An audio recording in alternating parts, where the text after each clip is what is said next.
প্রণতি জ্ঞাপন করি আন্তর্জাতিক কৃষ্ণ ভবনামিতি সংঘের প্রতিষ্ঠাতা আচার্য শ্রীল অভয় চরণারবিন্দ ভক্তি বেদান্ত স্বামী প্রভুপাদের চরণে জানাই সশ্রদ্ধ দণ্ডবৎ প্রণতি। সাথে সাথে অধ্যকার এই মহতি ভাগবতী ও অনুষ্ঠানের সমস্ত সাধুসজ্জন মণ্ডলী এবং করুণাময়ী মাতৃমণ্ডলী সকলের চরণে জানাই সশ্রদ্ধ দণ্ডবৎ প্রণতি। হরে কৃষ্ণ। ও ভগবানের অহেতুকী কৃপায় আজকের আমরা এই বাঁকা গ্রামের আমাদের পলাশ প্রভুর মাতৃদেবীর বাৎসরিক শ্রাদ্ধ উপলক্ষে আজকের এই মহতি ভাগবতী অনুষ্ঠান। তা যেহেতু পলাশ প্রভুর মাতৃদেবীর আত্মার কল্যাণের জন্য আপনাদের মতো এহেন সাধুসজ্জন ব্যক্তিদেরকে আহ্বান করেছেন, উদ্দেশ্য হচ্ছে যাতে করে ওনার মাতৃদেবীর আত্মার কল্যাণ হয়। তো এই মুহূর্তে আপনারা যারা এসেছেন, কৃপা করে যারা এসেছেন, আপনারা সবাই ভগবানের কাছে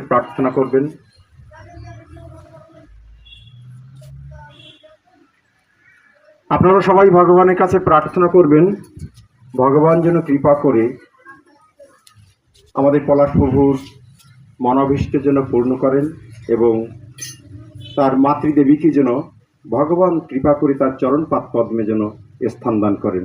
নিতাই গৌর প্রেমানন্দে হরি বল, হরি বল, হরে কৃষ্ণ। তো যেহেতু শ্রীমদ্ ভগবদ গীতায় পরমেশ্বর ভগবান শ্রীকৃষ্ণ বলছেন যে জাতস্যই ধ্রুব মৃত্যু ধ্রুবম জন্ম মৃত্যুশ্চ তস্মাৎ পরিয়ার্য অর্থে নতম সচিতুম অহর্ষি। কি বলছেন? যার জন্ম হয়েছে তার মৃত্যু অবশ্যম্ভাবী এবং যার মৃত্যু হয়েছে তার জন্ম অবশ্যম্ভাবী। অতএব কর্তব্য সম্পাদন করার সময় তোমার শোক করা উচিত নয়। বাস্তবিক ক্ষেত্রে আমরা কি দেখছি যে পৃথিবীতে যারা জন্মগ্রহণ করেছে এখান থেকে বিগত যত বছর আগে হোক না কেন, আস্তে আস্তে আস্তে আস্তে সকলেই মৃত্যুবরণ করছে। আমরা আজকে যারা এখানে যারা বসে আছি, আমরা যারা এখন বর্তমান যারা আজকের এইখানে বসে আছি, আমরাও হয়তো বা কালকের বা পরশু বা এখান থেকে 2 বছর 5 বছর 10 বছর এইভাবে আমাদেরও একদিন ঠিক মৃত্যুবরণ করতে হবে। তো এই জন্য বললেন যে এই সময় তোমার শোক করা উচিত নয়। এই জগতে যার জন্ম হয়েছে তার মৃত্যু অবশ্যম্ভাবী। এক সময় একজন মায়ের একটা সন্তান অকালে মৃত্যুবরণ করলেন। মৃত্যুবরণ করার পরে উনি খুব শোকান্বিত হয়ে গেলেন। তখন ভগবান বুদ্ধদেব তখন আবির্ভূত ছিলেন, প্রকট ছিলেন। তো উনি চিন্তা করলেন, তাই তো সবার কাছে শুনেছেন যিনি যে ভগবান বুদ্ধদেব তিনি অসাধ্য সাধন করতে পারেন। তাহলে উনি চিন্তা করলেন যে আমি আমার সন্তানকে নিয়ে আমি ভগবান বুদ্ধদেবের কাছে যাব, উনি আমার সন্তানটাকে যদি বাঁচিয়ে দেন। হ্যাঁ,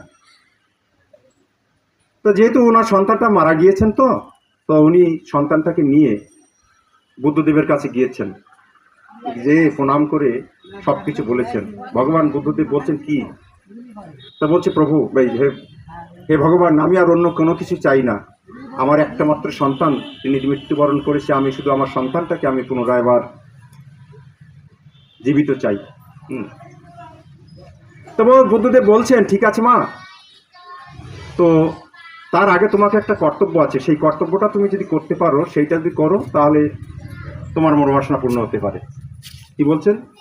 যে শর্তটি হচ্ছে, প্রথমে হচ্ছে তুমি এক মুঠা সরিষা নিয়ে এসো। কি বললেন? এক মুষ্টি সরিষা। কিন্তু সরিষাটা আনতে হবে কোথার থেকে? সেইখান থেকে আনতে হবে যে বাড়িতে কখনো কেউ মৃত্যুবরণ করেনি। শর্তটা কি? সরিষাটা সেখান থেকেই আনতে হবে যে বাড়িতে কেউ কোনোদিন কোনো মৃত্যুবরণ করেনি। সেইখান থেকে এক মুষ্টি সরিষা তুমি নিয়ে এসে তোমার সন্তানকে আমি বাঁচিয়ে দিব। তখন ওই মা বুঝতে পারলেন যে এটা কখনো সম্ভব নয়। এটি কখনো সম্ভব নয় যে জগতে এমন কোনো ব্যক্তি আছে নাকি? স্বয়ং ভগবান এসেছেন, তিনিও চলে গিয়েছেন। ভগবান শ্রী রামচন্দ্র এসেছেন, ভগবান 10 অবতারে যে সমস্ত অবতার এসেছেন সবাই চলে গিয়েছেন। ভগবান শ্রী কৃষ্ণচন্দ্র এসেছেন, চলে গিয়েছেন। ভগবান শ্রী গৌরহরি এসেছেন, তিনিও চলে গিয়েছেন। কিন্তু এখন কর্তব্যটি কি? এটাই হচ্ছে আমাদের মূল বিষয়। এখন আমাদের প্রত্যেকের সামনে কিন্তু আমাদের এই বিষয়টা সামনে। তো শ্রীমদ্ ভাগবতমে পরীক্ষিত মহারাজ সুখদেব গোস্বামীকে ভাগবত কথা বলার প্রারম্ভে উনি একটা দৃষ্টান্ত দিলেন। যেহেতু সুখদেব গোস্বামীর এই পরীক্ষিত মহারাজের পরমায়ু কতদিন ছিল আমরা সবাই জানি, মাত্র 7 দিন। তো উনি 7 দিন পরমায়ু আছে বিধায় উনি খুব উৎকণ্ঠিত হয়ে গিয়েছেন যে এই 7 দিনের মধ্যে আমি কী করবো, কী করলে আমার পরম গতি হবে, আমি ভগবানের কাছে যেতে পারবো, আমার আত্মার কল্যাণ হবে। উনি খুব উৎকণ্ঠিত হয়ে গিয়েছেন। তখন এইটাকে ওনাকে মনোনিবেশ করানোর জন্য, ওনাকে শান্ত হওয়ার জন্য সুখদেব গোস্বামী প্রথমে একটা দৃষ্টান্ত দিলেন। খট্টাঙ্গ মহারাজের একটা কাহিনী বললেন। কি বললেন? যে দেখুন এ মহারাজ, পরীক্ষিতকে বললেন, খট্টাঙ্গ মহারাজ এই পৃথিবীর একজন বিশাল একজন পরাক্রমশালী একজন রাজা ছিলেন। বিশাল পরাক্রমশালী রাজা, মানে তার সঙ্গে কেউ পেরে উঠতেন না। তো কি হয়েছে, এক সময় স্বর্গে দেবতাদের সঙ্গে আর অসুরদের সঙ্গে যুদ্ধ বেঁধে গিয়েছে। দেবতাদের সঙ্গে আর অসুরদের সঙ্গে যখন যুদ্ধ বেঁধে গিয়েছে, কিন্তু দেবরাজ ইন্দ্র সহ সবাই পরাজিত হয়ে গিয়েছে, অসুরদের সঙ্গে পারছে না। তখন দেবতারা সবাই মিলে চিন্তা করলেন কি করা যায়। তখন সবাই মিলে চিন্তা করে সিদ্ধান্তে আসলেন যে একমাত্র যদি পারে তিনি হচ্ছেন খট্টাঙ্গ মহারাজ। পৃথিবীতে খট্টাঙ্গ মহারাজ বিশাল পরাক্রমশালী রাজা। তো উনি যদি আমাদের হয়ে যদি যুদ্ধ করেন তাহলে আমরা হয়তোবা জয়ী হতে পারি। তখন সবাই মিলে পরামর্শ করে খট্টাঙ্গ মহারাজকে স্বর্গে নিয়ে আসলেন যুদ্ধ করার জন্য, যেহেতু বলেছেন। আর যেহেতু খট্টাঙ্গ মহারাজ তো একজন ধার্মিক রাজা, উনি চলে গেলেন। যে কি করলেন, অসুরদের সঙ্গে ভীষণ যুদ্ধ করলেন। অসুরদের সঙ্গে এমন মানে পরাক্রমের সহিত যুদ্ধ করলেন, সেই যুদ্ধে অসুরেরা সবাই কি হলো, পরাজিত হয়ে গেল। অসুরেরা পরাজিত হয়ে গেল। যখন পরাজিত হয়ে গিয়েছে, এবার খট্টাঙ্গ মহারাজ দেবতারা সবাই জয়ী হয়ে গিয়েছে। জয়ী হয়ে যাওয়ার পরে তখন ইন্দ্র আদি দেবগণ সহ মিলিত হয়ে ইন্দ্ররাজ বলছেন, হে মহারাজ, আপনি তো আমাদেরকে ঋতুরাজ্য ফিরিয়ে দিয়েছেন, তো আপনি আমাদের কাছে বর চান। আপনাকে আমি বর দিতে চাই। খট্টাঙ্গ মহারাজকে বললেন যে বর দিতে চাই। তো খট্টাঙ্গ মহারাজ চিন্তা করলেন যে কি বর চাইব। দেবতাদের কাছে চাইলে তো সমস্ত সবকিছু দিতে পারবে না নাকি? হ্যাঁ, দেবতাদের কাছে যে বর চাওয়া হবে সে বর কিন্তু দেবতারা কিন্তু দিতে পারেন। কিন্তু যেহেতু উনি একজন জ্ঞানী এবং ধার্মিক রাজা, তাই উনি বললেন যে আমি অন্য আর কোনো কিছু চাই না, আমি শুধুমাত্র এটাই জানতে চাই যে আমার আর পরমায়ু কত সময় আছে, আমি আর কতদিন বাঁচব। আমরা দেখুন ভাগবতমটা কিন্তু ভাগবতমটা কিন্তু আমাদের শিক্ষণীয় বিষয়, সব আমাদের জন্য, কিন্তু সব আমাদের জন্য। এখানে চাইতে হলে যে কেমন ধরনের কিছু চাইতে হয় সেটিও কিন্তু আমাদেরকে শিক্ষা দিয়েছেন। আমরা এখন বাস্তবিক আমরা যদি এরকম যদি আমাদের কোনো সুযোগ আসতো তাহলে আমরা কি চাইতাম? এইরকম যদি বাস্তবিক যদি আমাদের কারো এরকম সুযোগ আসতো যে তুমি যা চাইবে এখন তোমাকে তাই দেওয়া হবে, তখন আমরা কি চাইতাম? হ্যাঁ, কত কিছু চাইতাম আমরা। হ্যাঁ, মোর এই অভিলাষ আমেরিকায় দিও বাস, নয়নে হেরিব সদা ডলার রাশি রাশি নাকি? হ্যাঁ, কি তাহলে কি আমার ইচ্ছা হচ্ছে আমি আমেরিকায় বাস করব আর ডলার দেখবো রাশি রাশি, আমার এই ইচ্ছা হতো, তাই না নাকি? কিন্তু ভাগবত আমাদের শিক্ষা দিলেন চাইতে হলেও তাকে চাওয়ার যোগ্যতা বা চাওয়ার জ্ঞান থাকার দরকার আছে, যে কেমন জিনিস চাইলে আমার পারমার্থিক কল্যাণ হবে। তো এটি আমাদের শিক্ষা দিলেন যে খট্টাঙ্গ মহারাজ চাইলেন কি, যে আমার আর আয়ু কতটুকু সময় আছে। তখন দেবতারা গণনা করে দেখছেন যে মাত্র আর সময় আছে মাত্র 2 মুহূর্ত কাল। 2 মুহূর্ত কাল মিনস হচ্ছে 1 মুহূর্ত মানে 1 দণ্ড, 24 মিনিট 1 দণ্ড, আর 2 দণ্ডে 1 মুহূর্ত। তাহলে কত হচ্ছে? 48 মিনিট প্লাস 48 96 মিনিট। তাহলে কত সময় আছে? মানে যুদ্ধ শেষ হয়ে গিয়েছে, খট্টাঙ্গ মহারাজের আয়ু রয়েছে আর 1.5 ঘন্টা সামথিং, অল্প একটু। সাথে সাথে চিন্তা করলেন কি, সাথে সাথে চিন্তা করলেন আমাকে আর 1 মুহূর্ত কাল সময় ক্ষেপণ করা যাবে না। দেবতাদের বললেন যে আমার এই মুহূর্তে আমাকে পৃথিবীতে ফিরিয়ে দিয়ে আসুন, মর্তধামে ফিরিয়ে দিয়ে আসুন। যেহেতু মর্তধামে ফিরিয়ে দিয়ে আসুন, দেখুন এখানে কি আমরা এইটুকু শুধু পড়লাম, ভাগবত আমরা শুধু এইটুকু পড়লাম, কিন্তু এর তত্ত্ব কিন্তু উপলব্ধি করলাম না, এর তত্ত্ব উপলব্ধি করলাম না। তত্ত্বটি কি? যেহেতু খট্টাঙ্গ মহারাজ এখন আছেন কোথায়? স্বর্গলোকে আছে। পৃথিবী থেকে কত দূরে? বহুত দূরে। তাহলে এই দেবলোকের থেকে ভগবত ধামে যাওয়া যাবে না, দেবলোকের থেকে ভগবত ধামে যাওয়া যাবে না। তাহলে খট্টাঙ্গ মহারাজ তো তিনি কি করতেন? ওখান থেকে বলছেন না আমার আর কোনো কিছু দরকার নেই, আমি এখন সবকিছু পরিত্যাগ করে আমি এখন ভগবানের চরণে আত্মনিবেদন করব, ঠিক না নাকি? তাহলে প্রতিটা বিষয় প্রতিটা কথায় কিন্তু তত্ত্ব আছে, বুঝতে হবে। খট্টাঙ্গ মহারাজ ওখান থেকে সাথে সাথে বললেন আমাকে মর্তধামে নিয়ে দিয়ে আসুন। তার কারণ দেবলোকে গেলে কিন্তু আর সেখান থেকে আর ওই ভগবত ধামে যাওয়া যাবে না। এই জন্য ভগবান গীতাতে কি বলেছেন যে আব্রহ্ম ভুবনলোকা পুনরাবর্তী নহর্জুন মামুপেতু তু কোন্তে পুনর্জন্ম নবিদ্যা। তাহলে এই কথাটা কি ভুল হয়ে যাবে না? যে লোকে যে যার ভজনা করে সে তার কাছে যায়, অর্থাৎ দেবতাদের ভজন করলে কোথায় যাবে? দেবলোকে যাবে। পিতৃলোকের ভজন করলে পিতৃলোকে যাবে। ব্রহ্মার উপাসনা করলে ব্রহ্মালোকে যাবে। আর আমার ভজন করলে সে আমার ধামে যাবে। কিন্তু পার্থক্যটা কি?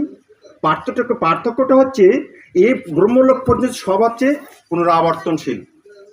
ব্রহ্মলোক পর্যন্ত সব হচ্ছে পুনরাবর্তনশীল, অর্থাৎ সেখানে গেলে তাকে আবার এই জড়জগতে ফিরে আসতে হবে। কিন্তু মামুপেত্য তু কৌন্তে পুনর্জন্ম নবিদ্যতে, অর্থাৎ আমার লোকে যে একবার যায় তাকে আর এই জড়জগতে আর ফিরে আসতে হয় না।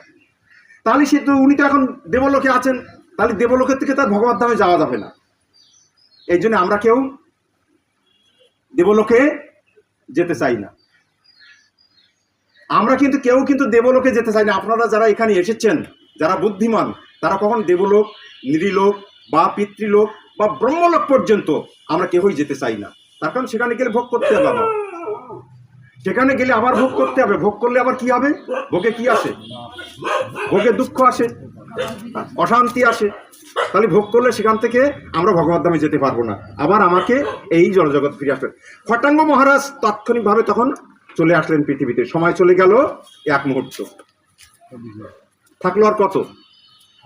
মাত্র 1 মুহূর্ত আর থাকলো অবশিষ্ট। তো সুখদেব গোস্বামী পরীক্ষিত মহারাজকে বললেন, এই দৃষ্টান্তটি দিয়ে পরীক্ষিত মহারাজকে বুঝালেন যে খট্টাঙ্গ মহারাজ এই 1 মুহূর্ত কাল ভগবানের চরণে আত্মসমর্পণ করে দিয়ে তিনি এই 1 মুহূর্তের মধ্যে মৃত্যুবরণ করলো, আর ওই 1 মুহূর্তের মধ্যে তিনি ভগবত ধামে চলে গেলেন। হরি বল। তাহলে 1 মুহূর্ত তিনি ভগবানের 1 মুহূর্ত কাল তিনি ভগবানের চরণে মনোনিবেশ করলেন, আর সেই 1 মুহূর্তের মধ্যে তিনি ভগবত ধামে চলে গেলেন। তা সুখদেব গোস্বামী বলছেন, হে মহারাজ, আপনার এখনো সামনে 7 দিন সময় আছে, আপনি কেন এত উৎকণ্ঠিত হচ্ছেন? কেন এত আপনি উৎকণ্ঠিত হচ্ছেন? যেহেতু আপনি 7 দিন যদি সেই ভগবানের সেই কি ঈশ্বর পরম কৃষ্ণ সচ্চিদানন্দ বিগ্রহ অনাদির আদি গোবিন্দ সর্ব কারণের পরম কারণ ইয়েতে চাংসকলা পুংস কৃষ্ণস্ত ভগবান স্বয়ং ইন্দ্রারি ব্যাকুলাং লোকাং মিলায়ন্তি যুগে যুগে। এই 7 দিন যদি ভগবানের অহৈতুকী লীলার কথা যদি তুমি আস্বাদন করো, তাহলে তুমি নিশ্চিত তুমি ভগবানের কাছে তুমি ফিরে যেতে পারবে। তাই এই দৃষ্টান্ত দিদির মাধ্যমে আমাদের কি শিক্ষা দিলেন, যে আমাদের প্রত্যেকের আমাদের প্রতিটা মুহূর্তে আমাদের কিন্তু মৃত্যুর দিকে আমরা এগিয়ে যাচ্ছি। কিন্তু মাত্র কয়েকজন আমরা দেখতে পাই যে মাত্র আমাদের মহাজনদের মধ্যে মাত্র কয়েকজন তারা মৃত্যুর সম্পর্কে তারা অবগত হয়েছিলেন। কে কে? যেমন পরীক্ষিত মহারাজ, খট্টাঙ্গ মহারাজ, পিতামহ ভীষ্মদেব, তারপরে আমার কলিযুগে আছে আমার হরিদাস ঠাকুর। আমরা কি সবাই জানি নাকি? আমরা কি সবাই কি জেনে গেছি নাকি যে আমাদের মৃত্যু কবে হবে? হ্যাঁ, তাহলে তারা বুঝতে পেরেছিলেন যে আমার সামনে আর এতটুকু আমি বাঁচবো, এর মধ্যে তো আমার মৃত্যু নাই। পরীক্ষিত মহারাজ তো বুঝতে পেরেছিলেন 7 দিনের মধ্যে আমার মৃত্যু হবে না।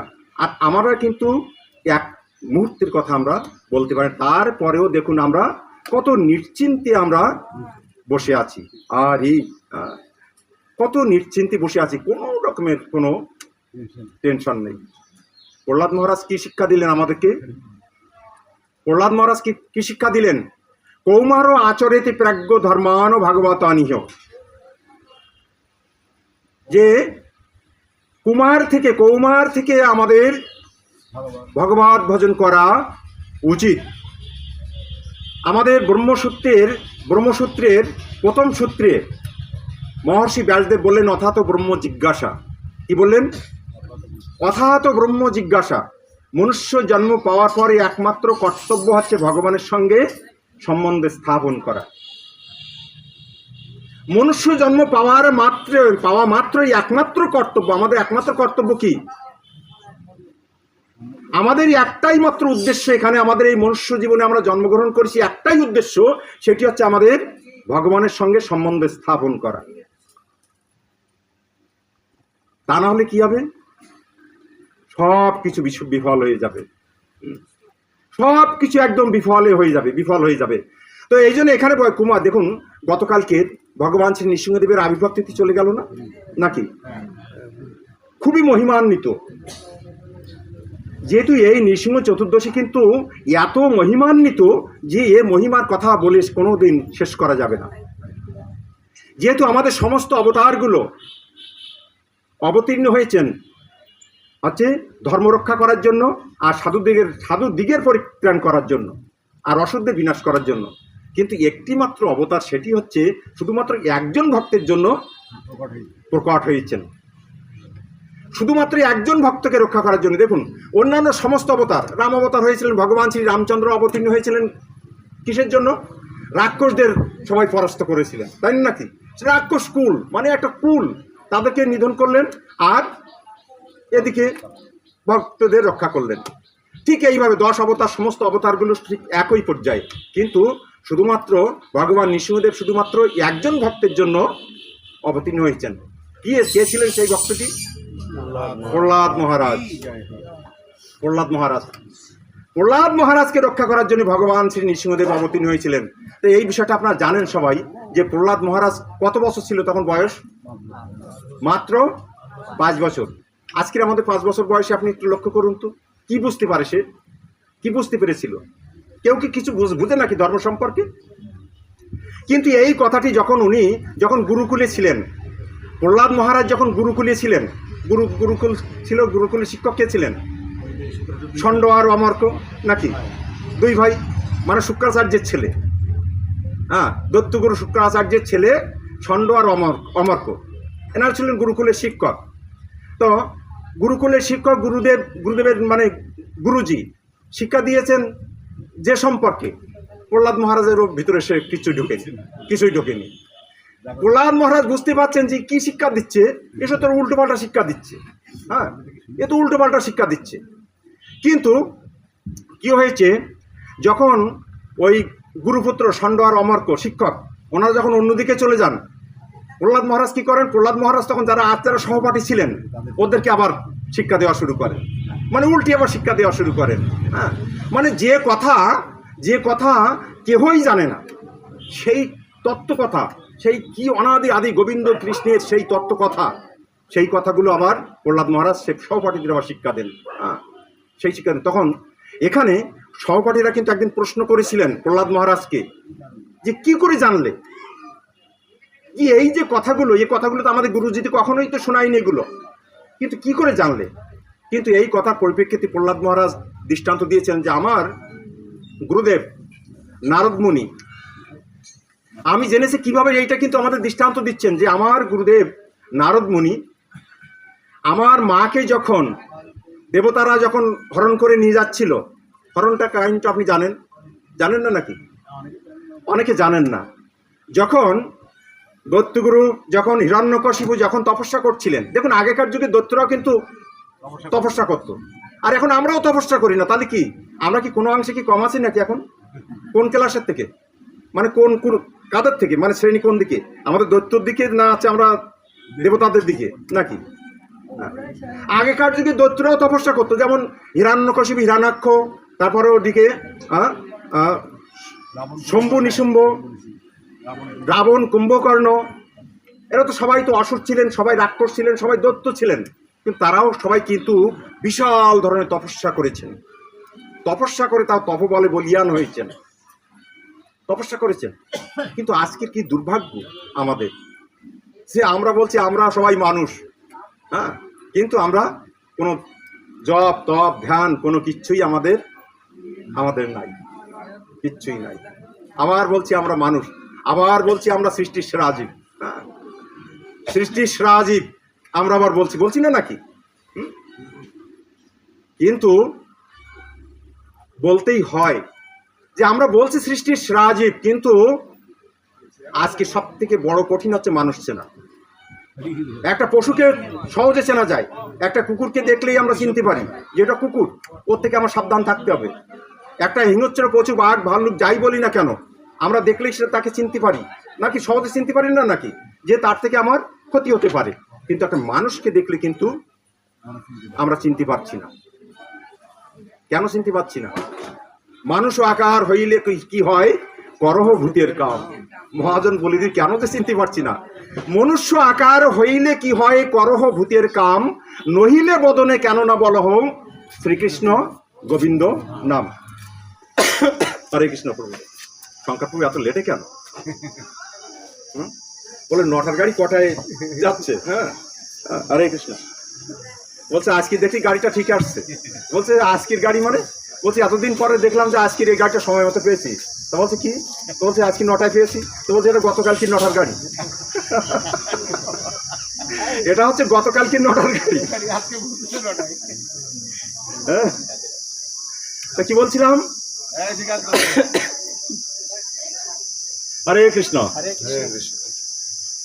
তো আসলে এই জন্য বলছেন যে এই মানুষ হইলে কি হবে, যে আমরা সত্যিকার অর্থে কিন্তু আমরা মানুষের যে কর্ম, সেই কর্মটি কিন্তু এখন আমরা বর্তমান খুবই কম সংখ্যক লোকই আছে আমরা আচরণ করছি, কম সংখ্যক লোক আচরণ করছি। তো প্রহ্লাদ মহারাজকে যখন এই কথা যখন বললেন, তা প্রহ্লাদ মহারাজ বলছেন যে আমার মাকে যখন নিয়ে যাচ্ছিল তখন হচ্ছে আমার গুরুদেব নারদ মুনি এসে বাধা দিয়ে বললেন যে কেন তোমরা হচ্ছে এই একজন মাকে ধরে নিয়ে যাচ্ছ? তো বলছে এই হচ্ছে হিরণ্যকশিপুর স্ত্রীর নাম হচ্ছে কয়াদু। তা যেহেতু একজন অসুর পত্নী, সে এখন গর্ভবতী, তাই হিরণ্যকশিপুর মতো হয়তোবা তার গর্ভে একজন অসুর সন্তান আছে, তাই আমরা নিয়ে যাচ্ছি, যখনই প্রসব করবে তখনই ওকে আমরা হত্যা করব। তখন নারদমুনি সব কিছু বললেন। নারদমুনি বললেন যে কয়াদুর গর্ভে যে সন্তান আছে সে হচ্ছেন মহান ভাগবত ভক্ত, সে একজন ভক্ত, হ্যাঁ, তোমরা একে হত্যা করতে পারো না। তখন কি করবো? নারদমুনি সব কিছু পরামর্শ দিলেন। এখন নারদমুনি তখন কি করলেন, কি করবো এখন? তাহলে যেহেতু হরণ করে নিয়ে যাচ্ছে, এখন কি করবো? তা নারদমুনি বললেন ঠিক আছে, আমি আমার আশ্রমে নিয়ে যাই। নারদমুনি কি করলেন? নারদমুনি হচ্ছে কয়াদুকে, প্রহ্লাদ মহারাজের স্ত্রী, প্রহ্লাদ মহারাজের মাতা কয়াদুকে নিয়ে নারদমুনির আশ্রমে নিয়ে গেলেন। নারদমুনির আশ্রমে নিয়ে গিয়ে কি করলেন, ওখানে নারদমুনি তাকে ভাগবত কথা শ্রবণ করাতেন। ভাগবতের প্রতিটা পৃষ্ঠা, প্রতিটা শব্দ, প্রতিটা বিষয় কিন্তু আমাদের শিক্ষণীয় বিষয়। যেহেতু প্রহ্লাদ আছে, নারদমুনি কি, নারদমুনি একজন যুবক ছিলেন। নারদমুনি কি যুবক ছিলেন তখন, একদম পুরা যুবক। আর প্রহ্লাদ মহারাজের মা ছিলেন একজন যুবতী। তারপরেও দেখুন এখানে কিন্তু তিনি একাকী, কিন্তু এখানে আর কি সঙ্গে আর কেউ ছিল, কুটিরে কি আর কেউ ছিল? কেউ ছিল না।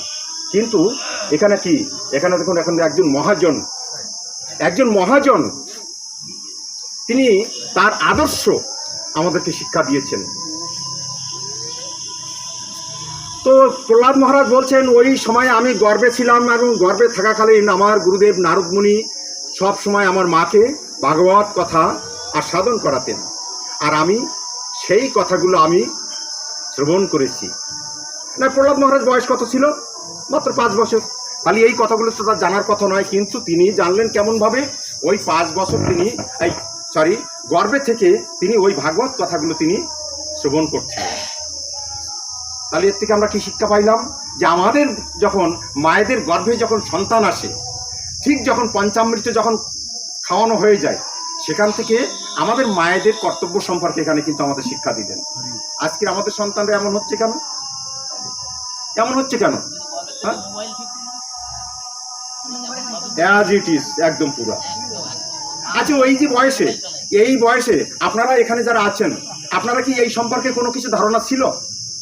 তাহলে ওই সময় আমার মায়েরা আমাদের এই বিষয়টা আমাদেরকে দেখেনি, যে কারণে আমাদের ওই আইডিয়াটা ছিল না। কিন্তু এখন কি হয়েছে, গর্ভের থেকে পড়ছে, সাথে সাথে কিন্তু আশ্চর্য বিষয়, একদম প্র্যাকটিক্যাল। দেখুন একদম পুরো একবারে প্র্যাকটিক্যাল। কে কোথার থেকে আসছে? তাহলে একজন মা যখন তার গর্ভে যখন সন্তান থাকবে, তখন সে কিভাবে থাকলে একজন সুসন্তান হবে, তার জন্য ভাগবতম আমাদেরকে অনেক আগে শিক্ষা দিয়েছেন, অনেক আগে আমাদের এই শিক্ষাটা দিয়ে দিয়েছেন, যে সে সময় তাকে ভাগবত কথা শ্রবণ করতে হবে, সাধুসঙ্গ করতে হবে, হরিনাম নিজে জপ করতে হবে, তাহলে আমাদের সুসন্তান আসবে, সুসন্তান অবশ্যই আসবে। তাই প্রহ্লাদ মহারাজ তার সহপাঠীদেরকে এই শিক্ষা দিলেন যে আমি গর্ভে থাকতে আমার মা এইভাবে ভাগবত কথা আস্বাদন করেছেন, আমি সেখান থেকে আমি শ্রবণ করেছি। তার পরবর্তীতে যখন প্রহ্লাদ মহারাজকে যখন বিভিন্নভাবে দণ্ডিত করলেন, তো যখন দৈত্যরাজ হিরণ্যকশিপু যখন প্রহ্লাদ মহারাজের যখন ইহানো আচরণ দেখলেন, তার শত্রু বিষ্ণু, তার কি ছিল? শত্রুতা কার সঙ্গে করছে? দেখুন, ভগবানের সঙ্গে শত্রুতা করছেন। হ্যাঁ, তখন দেখুন অসুরদের কাছ থেকেও কিন্তু আমাদের শিক্ষণীয় বিষয় আছে। এখানে কিন্তু হচ্ছে হিরণ্যকশিপু কিন্তু দণ্ডনীতি, এখানে আমাদের ভাগবতমে কিন্তু একটা দণ্ডনীতি আছে। এটাও কিন্তু অসুরদের কাছ থেকে আমাদেরকে হলেও এটা আমরা শিক্ষা পেয়েছি। দণ্ডনীতি প্রয়োগ করেছেন। দণ্ডনীতিটা কি? দেখুন, যদি কোনো রাজার সঙ্গে প্রজারা যদি যখন ক্ষিপ্ত হয়ে যায়, প্রজারা যদি দ্রোহ করে, রাজদ্রোহ হয়ে যায়, তখন রাজার কর্তব্য কি? এখানে কিন্তু ভাগবত শিক্ষা দিয়েছেন। কি বলছেন? প্রথমে রাজার কর্তব্য হচ্ছে যে তাদেরকে ডেকে আনা, যারা যারা দ্রোহ করছে, যারা বিপক্ষে চলে গিয়ে তাদেরকে ডেকে এনে সুন্দরভাবে তাদেরকে বুঝানো, বিষয়টা কেন, কি বিষয়টা নিয়ে তোমাদের সমস্যা, এই বিষয়টা আমরা এইভাবে সমাধান করি, কি হতে পারে। তাহলে কি হবে? 1 নম্বরে হচ্ছে তাদেরকে নিয়ে এক জায়গায় বসে সমাধান করা। যদি এখানে এই বিষয়টা, যদি প্রথম বিষয়টা 1 নম্বরটা যদি ফেল করে, যদি কাজ না হয়, তখন দ্বিতীয় নীতি 2 নম্বর। 2 নম্বর কি? 2 নম্বর হচ্ছে তাদেরকে নিয়ে বড় আসনে বসিয়ে দিয়ে এবং মোটা অঙ্কের বেতন দিয়ে তাদেরকে বশীভূত করা। ভাগবত শিক্ষা কিন্তু মোটা অঙ্ক দিয়ে তাদেরকে বড় পদে বসিয়ে দেওয়া। যদি এটাও যদি ফেল করে, যে এটা যদি মেনে না নেয়, তৃতীয় নীতি কি? তৃতীয় নীতি হচ্ছে যে শত্রুদের মধ্যে বিভেদ সৃষ্টি করে দেওয়া। ওদের নিজেদের মধ্যে যদি গন্ডগোল বাঁধিয়ে দেওয়া যায়, তাহলে ওরা নিজেরা গন্ডগোল করে ওরা ছত্রভঙ্গ হয়ে গেলে ওদের বল থাকবে না। তাহলে এটা হচ্ছে তৃতীয় নীতি। আর চতুর্থ নীতি হচ্ছে, যদি প্রথম 3 নীতিতে যদি কাজ না হয়, চতুর্থ নীতি হচ্ছে শাস্তি দেওয়া, অর্থাৎ দণ্ড দেওয়া। তাহলে ঠিক হচ্ছে হিরণ্যকশিপু ঠিক কিন্তু আস্তে আস্তে কিন্তু প্রহ্লাদ মহারাজকে প্রথম বুঝিয়েছিলেন, তারপরে তাকে অনেক কিছু লোভ দেখালেন, তারপরে কি করলেন, তারপর তাকে অনেক কিছু করার পরে লাস্টে কি করলেন, লাস্টে মৃত্যুদণ্ডে দণ্ডিত করলেন, তাই না? নাকি শেষ পর্যন্ত কি করলেন? তাকে মৃত্যুদণ্ড দিলেন না, কিন্তু করতে তো পারলো না কিচ্ছুই। রাখে হরি মারেকে, আর মারে হরি রাখেকে। রাখ হবি মা রবি যো ইচ্ছা তোর, তুয়া পদে অর্পিনু নন্দ কিশোর। যে হে কৃষ্ণ, তুমি আমাকে বাঁচালে বাঁচাতে পারো, মারলে মারতে পারো, এতে আমার কোনো কিছু যায় আসে না। প্রহ্লাদ মহারাজ তো কি আত্মনিবেদন, নবতা ভক্তি, দৈন্য আত্মনিবেদন গোপ্তিত্বে বরণ, অবশ্য রক্ষিবে কৃষ্ণ বিশ্বাস পালন, এটা ষড়ঙ্গ শরণাগতি। ভক্তি প্রতিকূল যাহা বর্জন অঙ্গীকার, আর ভক্তি অনুকূল যাহা কার্যের স্বীকার। ষড়ঙ্গ শরণাগতি হইবে যাহার, তাহার প্রার্থনা শুনে নন্দকুমার, শ্রী নন্দকুমার। প্রহ্লাদ মহারাজের তো ষড়ঙ্গ শরণাগতি, এখানে তো কোনো কিচ্ছু তো নাই, তার নিজের বলে কিচ্ছু নাই। তখন কি করলেন? ভগবানের চরণে আত্মসমর্পণ করে দিলেন। আর হিরণ্যকশিপু তার সর্বশক্তি প্রয়োগ করেও কিছুই করতে পারলেন না। তো এইটাই হচ্ছে ভক্ত। তো যাই হোক, তাহলে আমাদেরকে এই প্রহ্লাদ মহারাজ আমাদেরকে শিক্ষা দিলেন হচ্ছে কি, কৌমারও আচরতে প্রাজ্ঞ ধর্মান ভাগবতানিহ, অর্থাৎ আমাদের প্রত্যেকের কর্তব্য হচ্ছে কৌমার থেকে আমাদের ভগবত ভক্তি যাজন করা। এখন কৌমার তো আমাদের চলে গিয়েছে, আমাদের যৌবনও প্রায় অনেকে চলে গিয়েছে, এখন কি প্রায় বার্ধক্যে। তারপরেও এখন আমরা সেদিকে যাচ্ছি না। যদিও যাওয়ার চেষ্টা করছি, তারপরে সেখানে কত রকমের বাধা বিপত্তি। যদিও একটু যাওয়ার অনেকে চেষ্টা করছে, কিন্তু বিভিন্নভাবে তাকে কি করা হচ্ছে, বিভিন্নভাবে বিভিন্ন মত পথ বিভিন্ন রকমের বিষয় দিয়ে মানুষকে বিভ্রান্ত করা হচ্ছে। একে তো মানুষ ভগবত ভজন করতে আসতেছে না, তারপরেও এখানে আবার বিভিন্ন রকমের প্রতিবন্ধক। এই জন্য ভাগবতম বলছে, চৈতন্য ভাগবতম বলছে যে পৃথিবীতে যত কিছু ধর্ম নামে চলে, ভাগবত কহে তাহা পরিপূর্ণ ছলে। অর্থাৎ পৃথিবীতে আমরা এখন যত কিছু দেখছি যে ধর্ম নামে চলছে, ভাগবতম বলছে যে সব কিছু হচ্ছে ছল ধর্ম। সবাই সবার সঙ্গে চিটিং করছে, সবাই সবার সঙ্গে প্রতারণা করছে, একে অপরের সঙ্গে শুধু প্রতারণা ছাড়া আর কিছুই করছে না, সবাই প্রতারণা করছে। দেখুন, এই ভক্তি জীবন ভাগবত ধামে যেতে হলে, যদিও অনেকে বলছে তোমার কিছু করা লাগবে না, বলছে না নাকি?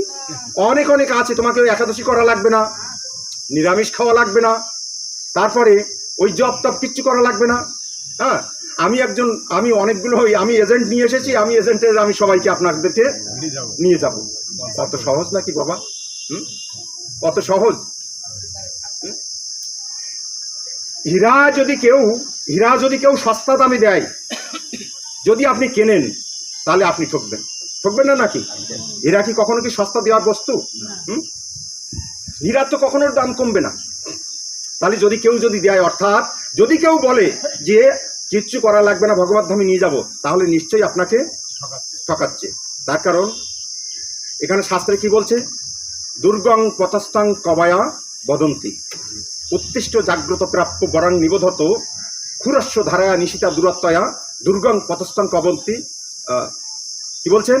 যে হে জীবগণ, তোমরা মোহ ঘুমে ঘুমিয়ে আছো, কৃপা করে জাগো।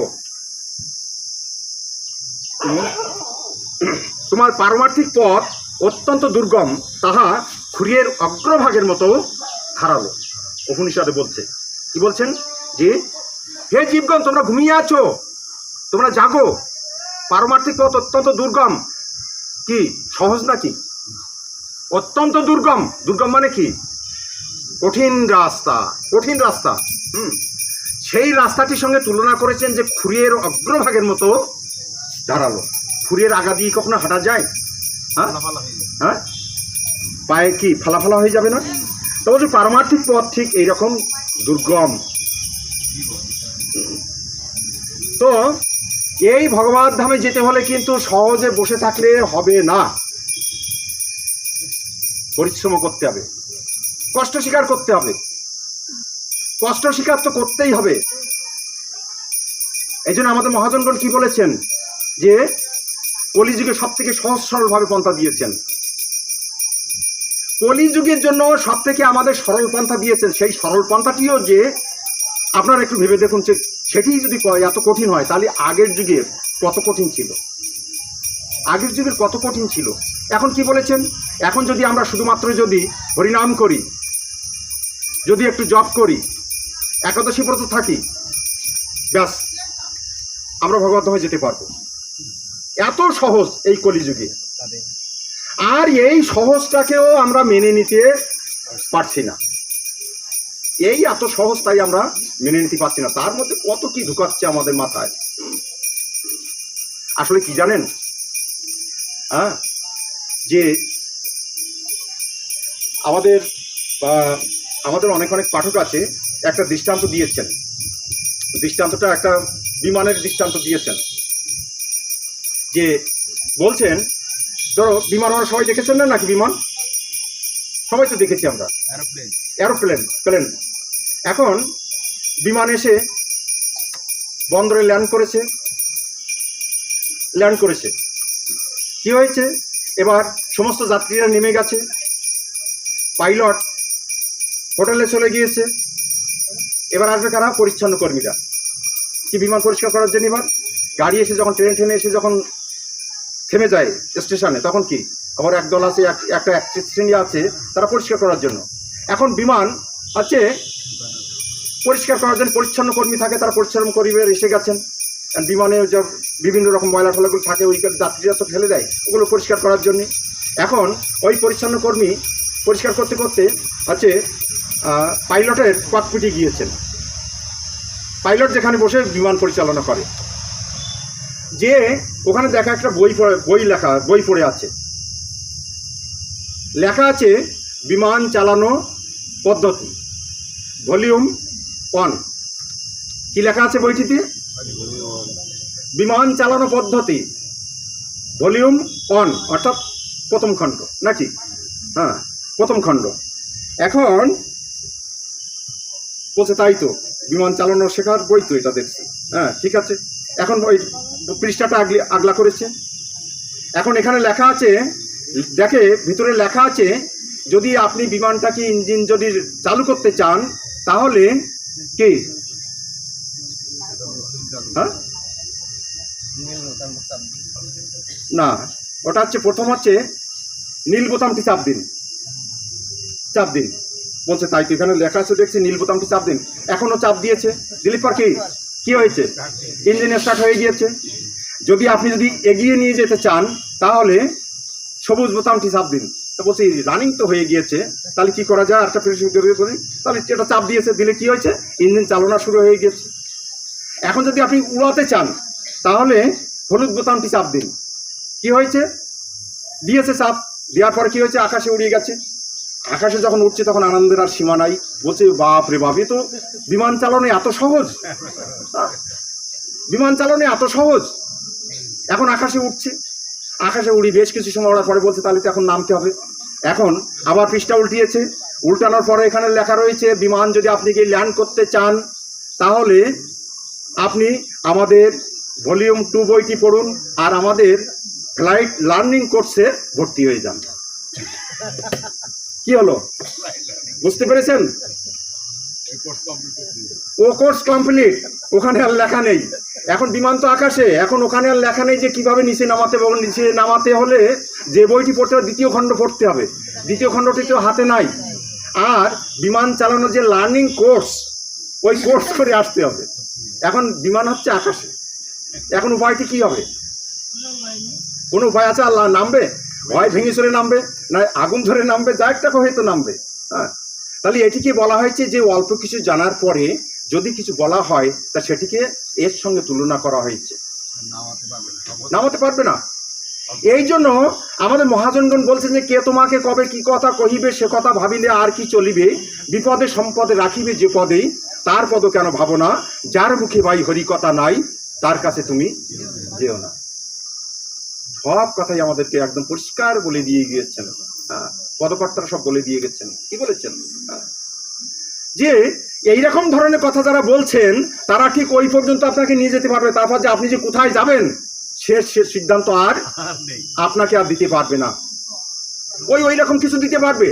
তো সেখানে আমাদের কি, আমাদের বিমানটাকে একদম ভগবানের কাছে নিয়ে যেতে হলে আমাদের কি, কার কাছে যেতে হবে? লার্নিং কোর্স কোথায় আমাদের? হ্যাঁ,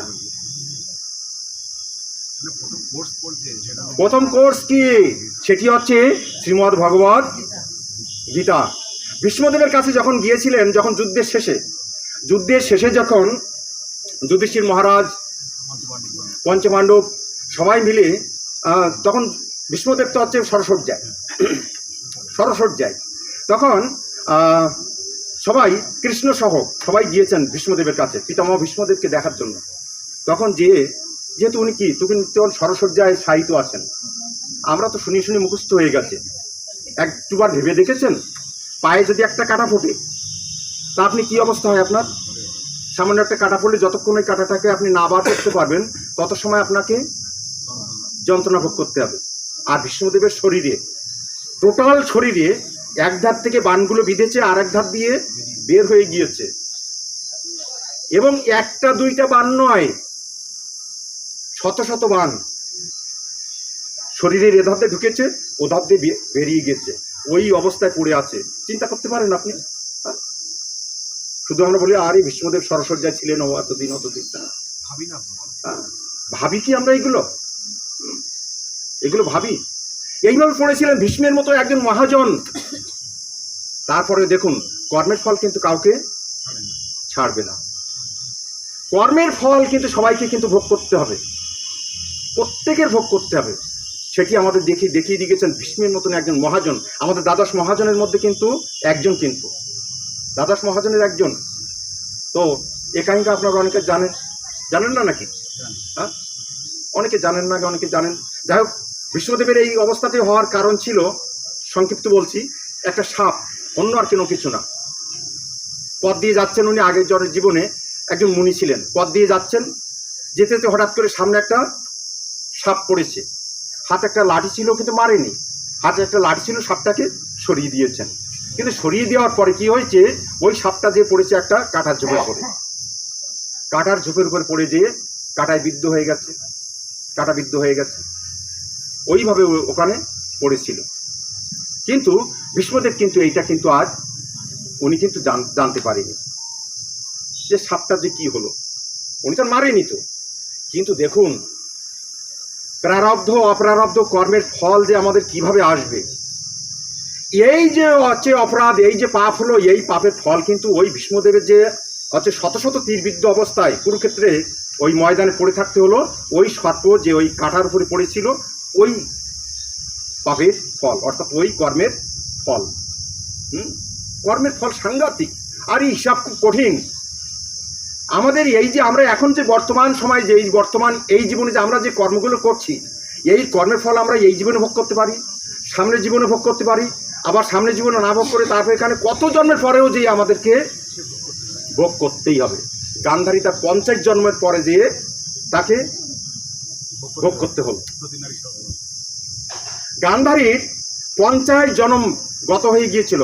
50 জন্মের আগের যে পাপ ছিল, অর্থাৎ ওই যে প্রজাপতি দিয়ে গলায় মালা বেঁধে গেতে পড়েছিল ছোটবেলায়, তাও সেই পাপের ফল কিন্তু এই জন্মে 100 পুত্র একসঙ্গে এক জীবনে তার মৃত্যুবরণ করলো। 50 জন্মের।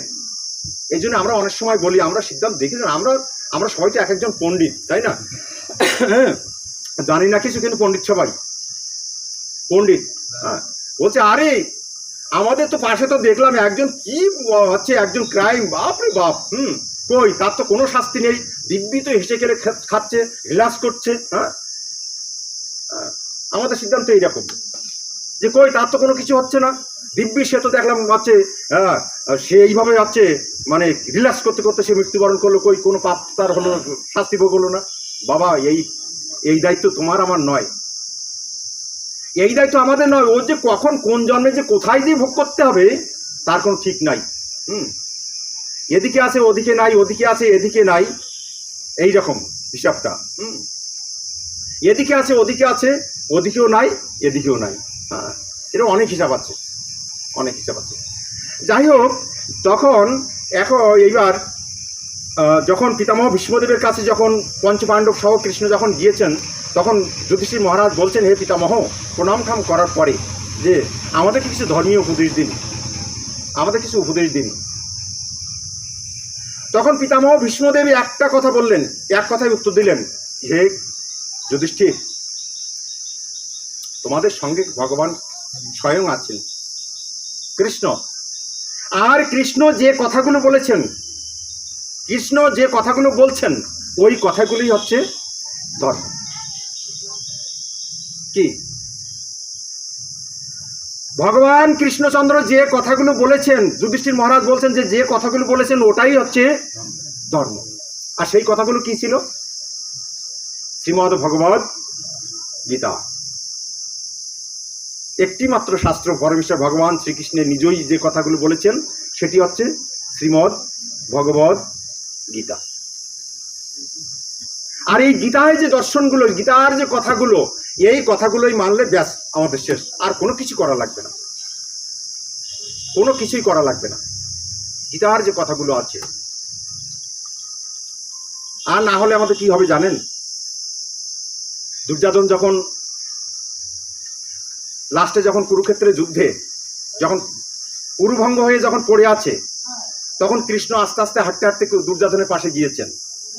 হ্যাঁ, তখন আর দুর্যোধন কিন্তু কথা বলতে পারছেন না।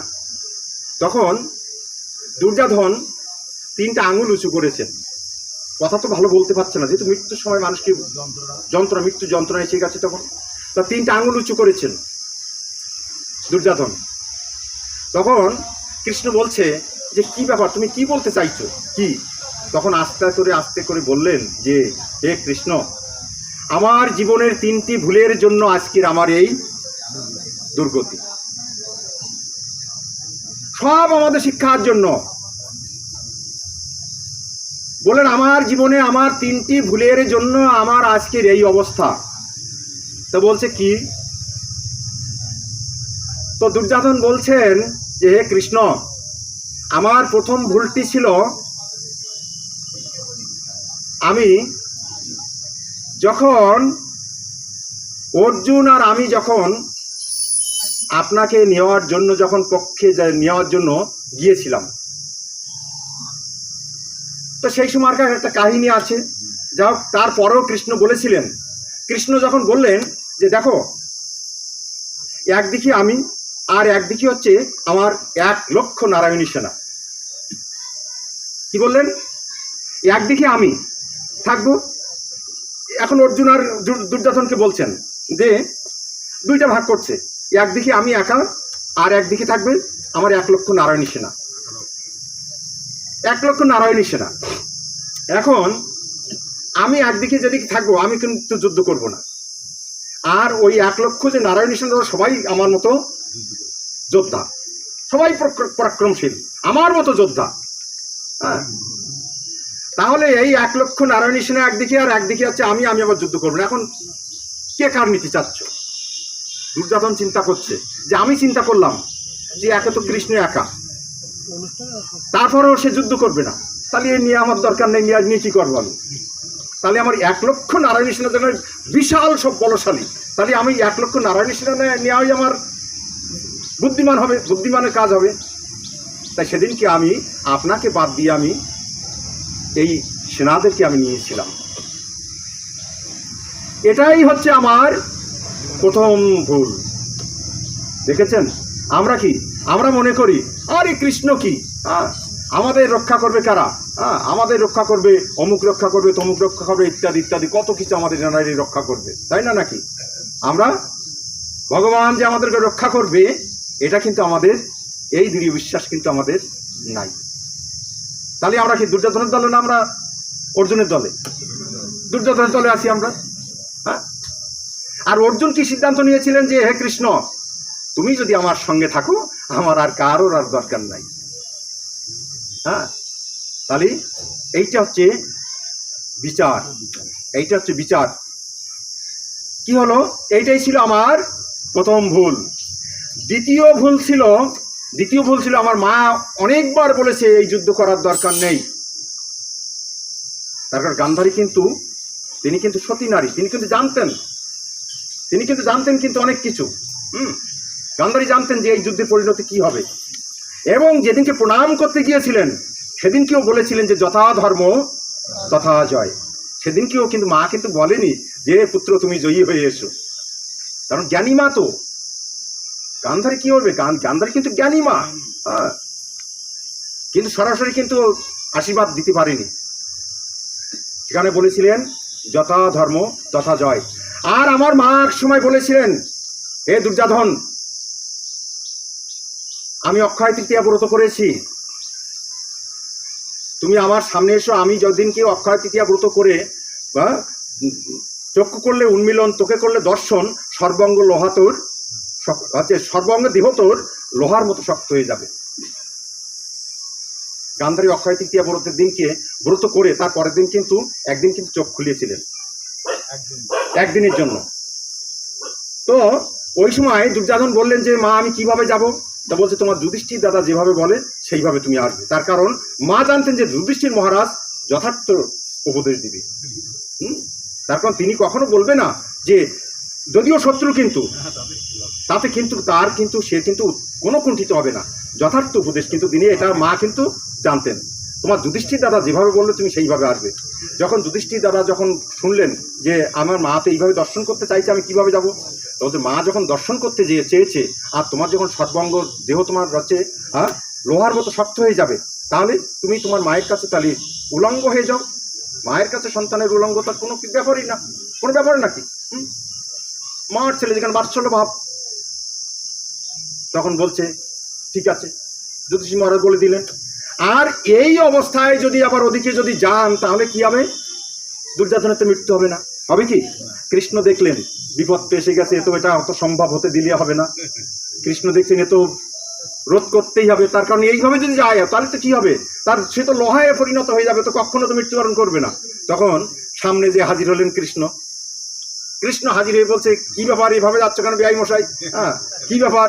হ্যাঁ, তো বলছে মা আমাকে দেখতে চাইছি, বলতে মা তো দেখতে চাইছি সেটা তো ঠিক আছে, কিন্তু পথে যে সমস্ত মায়েরা পড়বে তোমার সামনে, মায়েরা তো তোমাকে এইভাবে দেখতে চায়নি, তাহলে সেই ক্ষেত্রে কি করবে, এইভাবে যাচ্ছ কেন?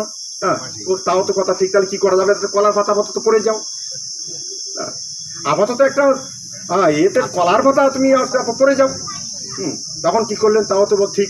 তখন দুর্যোধন কি করলেন, একটা কলার পাতা দিয়ে পড়ে ওইভাবে চলে গেল। কিন্তু দেখেছেন বাপ বাপেরে ছাড়ে না, তার কর্তব্য ছিল কি, মায়ের কাছে যখন গিয়েছে তখন তো তার কলার পাতাটাকে খুলে দেওয়া, কিন্তু মাথার থেকে সেটা হারিয়ে গেছে। হ্যাঁ, ওখানে যে ওইভাবে উনি আছে, মা আমি এসেছি, তখন মা বলছে ঠিক আছে তুমি এসেছো তো? হ্যাঁ, তো বলছে হ্যাঁ আমি এসেছি। তখন যুধিষ্ঠির আছে, গান্ধারী মা কি করলেন, গান্ধারী মা তখন চোখের থেকে পর্দাটা সরিয়ে দিলেন, সাথে সাথে একটা তেজ, হ্যাঁ একটা জ্যোতি, একটা তেজ যে কি হলো দুর্যোধনের অঙ্গে যে পড়লো, সমস্ত অঙ্গে পড়লো, কিন্তু যেখানটা কলার পাতা পড়া ছিল সেখানটায় কিন্তু ওই তেজটা পড়লো না। এবং সমস্ত দেহটায় যখন এই তেজ পড়লো তখন সাথে সাথে সমস্ত দেহটা তার লোহায় পরিণত হয়ে গেল, লোহার মতো শক্ত হয়ে গেল, কিন্তু কলার পাতা যে জায়গাটা পড়া ছিল এই জায়গাটা তার থেকেই গেল স্বাভাবিক। আর ভীম কিন্তু ওই উরুতে কিন্তু বাড়ি দিয়ে কিন্তু হচ্ছে হ্যাঁ দুর্যোধনকে কিন্তু বধ করেছিল। তা বলছি এটিই ছিল আমার দ্বিতীয় ভুল, তাহলে 2 নম্বর ভুল গেল। তৃতীয় ভুল, তিনটা ভুলের তৃতীয় নম্বর ভুলটি হচ্ছে যে আমার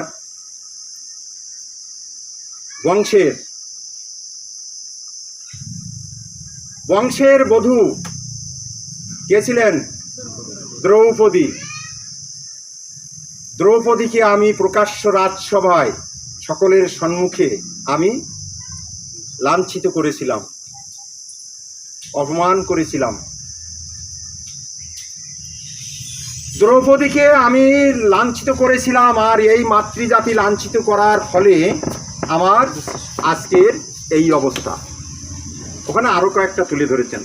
তাহলে কি হলো, যে আমার এই যে 3টি ভুলের কারণে আজকের আমার এই দশা। তাহলে প্রথম ভুলটি কি ছিল, আমরা সেই ভুলটা কি করব? প্রথম ভুলটি ছিল আমরা কৃষ্ণকে বাদ দিয়ে বা মানে কৃষ্ণর সঙ্গে থাকবো, কৃষ্ণকে দলে নিব না আমরা লক্ষ্য সেনা নিব না, আমরা যা কিছু করি না কেন আমাদের মূলে থাকবে পরমেশ্বর ভগবান শ্রী কৃষ্ণচন্দ্র মূল থাকবে।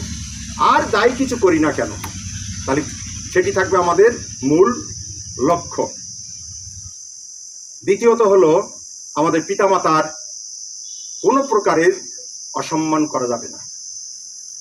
আজকের আমার পলাশপ্রভু দেখেন, যদিও তার মাতৃদেবী চলে গিয়েছেন, তার পরিবারের থেকে গত বছরও আমি দেখেছি যে ঠিক এইভাবে সাত্ত্বিকভাবে তার উদ্দেশ্যে ক্রিয়াকর্ম করা হয়েছে। আর আজকের হচ্ছে বাৎসরিক শ্রাদ্ধ, তাই না নাকি? আজকে বাৎসরিক ক্রিয়াকর্ম। এখানে যে অনেকে প্রতিবন্ধক সৃষ্টি করেনি এটা কিন্তু বলা যাবে না। কত প্রতিবন্ধকতা আছে, আছে না নাকি? এটা তো আমাদের আর অজানা নাই। বিভিন্ন জায়গায় গেলে তো সমস্যা তো শ্রাদ্ধ নিয়ে। আমাদের হিন্দুদের সমস্যা হচ্ছে শ্রাদ্ধ নিয়ে। হ্যাঁ, ধর্মের নামে খোঁজ নাই, ধর্ম নামে কোনো কিচ্ছু নাই। কিন্তু যদি কেউ মারা গিয়েছে, সেখানে যে সবাই একজন বড় বড় পণ্ডিত, এই করতে হবে, ওই করতে হবে, এটা কেন করলে, এটা কেন করলে, কত কিছু। তারপরে মৃত্যু হয়েছে, এখন মাথা কোন দিকে রাখতে হবে, কে আগুন দেবে, কয়দিনই শ্রাদ্ধ করতে হবে, কিভাবে শ্রাদ্ধ করতে হবে, কত কেজি অমুক অমুক থাকবে, ইত্যাদি ইত্যাদি। এই এখন সবাই কিন্তু পণ্ডিত, আর কেউ কিন্তু কোনো ছাত্র নেই, আর ছাত্র নেই। সব থেকে বড় বিষয় হচ্ছে, সমস্যা হচ্ছে আমাদের এই শ্রাদ্ধ নিয়ে। তারপর তো আরো কত কথা আছে। আজকে কি আজকে সবার জন্য প্রসাদের ব্যবস্থা করেছেন না নাকি? ওরে বাপ রে বাপ, কেন পলাশপুর মা কি নিরামিষ খেত নাই?